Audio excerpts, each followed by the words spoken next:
Chicago, gonna bury my mojo bone. Going to Chicago, bury my mojo bone. Are you ready? Yeah, right.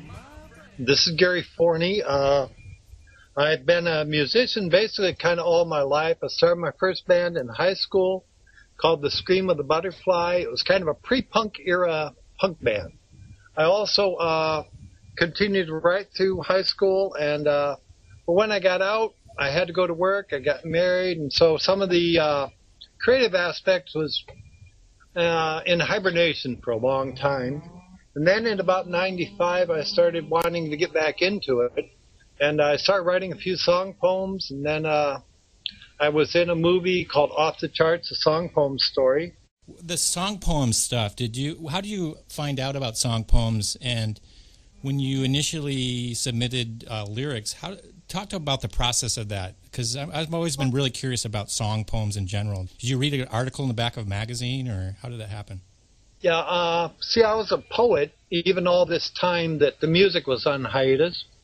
And I was looking through, I was looking for a place that's kind of vanity press my poetry. Vanity press is where you pay to have a book printed up of your poetry. Yep. So I wasn't totally unfamiliar with like song poems, really. And I happened to buy a copy of Writer's Digest, which is a magazine for writers, and I was going through the ads in the back. And they had all the Vanity Press ads for the poetry. That's really expensive. I mean, my God, that's awful. So I saw an ad, and I circled a couple of ads, kept looking at them, and one jumped out at me. It said, "Unlock the Magic," and it was Magic Key Productions. I thought, yeah, I'd like to do that.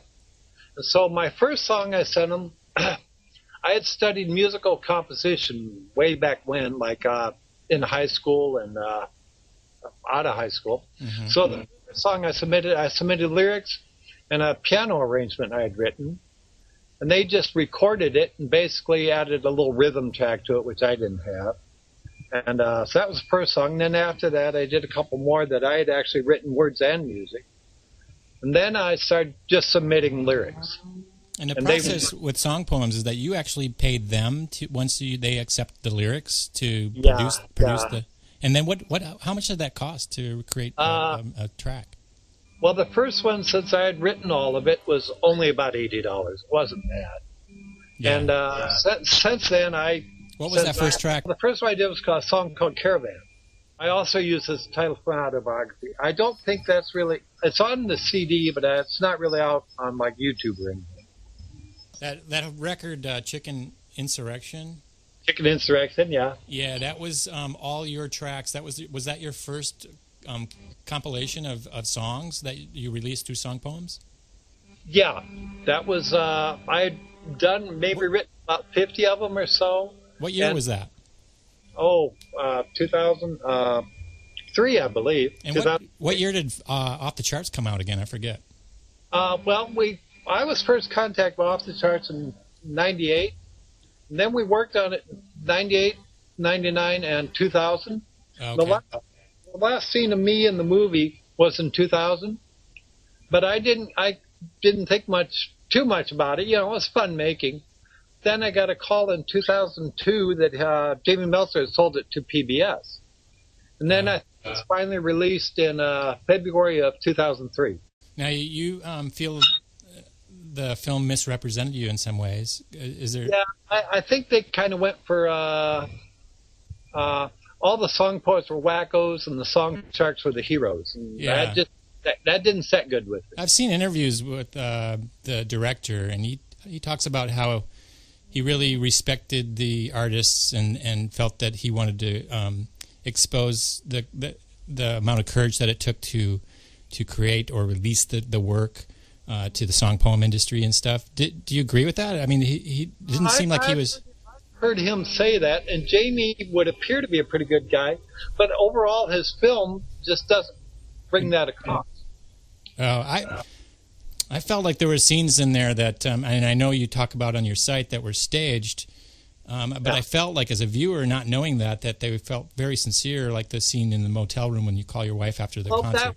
That was very sincere to a degree. Okay. I did call my wife and I talked to her. Okay. But then there were also about 5 other phone calls where she wasn't on the line. Oh. Because I guess I just wasn't saying enough or something. Yeah, I just thought that that one I'll give you could be. It was for the most part, Yeah. very real.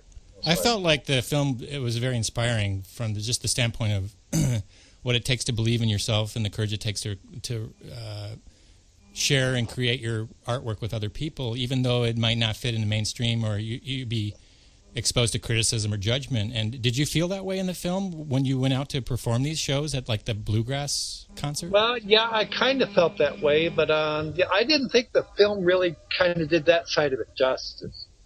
Like a lot of those, I know a few of those song poets. Other song poets are in the movie. Yeah. There's a really nice older gentleman, Van Garner, who did Nighttime Whispers. Right. There's some beautiful songs on there. Van Garner wrote some beautiful song poems, and I have most of them in my own collection. If you watch the film carefully, it almost emerges as an advertisement for Magic Key, which I didn't feel was quite right either. Now you're writing also self-published books. Are they short stories or fictional? Or are they essays or what is that about? My poetry. See, I wrote all these poems throughout all the years, and I finally just self-published them. I gotcha. I'd been writing poetry since high school. I wrote it in college. I was still writing as an adult. Is there a short poem you wouldn't mind reading over the airwaves today? Or? Yeah. Let me see if I have a little book here. Okay. You have a day job, Gary, or what are you doing? No, day job is what I do. I create. I'm an artist. Okay, here I've got actually a song for you. Let me see. Here's one that we did. This is called Down at the Crossroads.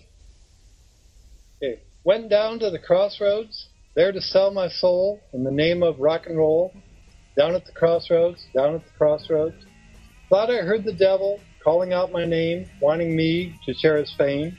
Down at the crossroads, down at the crossroads. Then I heard an angel crying out my name and leaving me the blame. Down at the crossroads, down at the crossroads. Now I'm so alone, just looking for a home in every face I see. Down at the crossroads, down at the crossroads. Women in Chicago, rock me all night long. Women in Chicago, rock you all night long, yeah. Women, they're a rock you, the backs ain't got no bone. I could be in Chicago.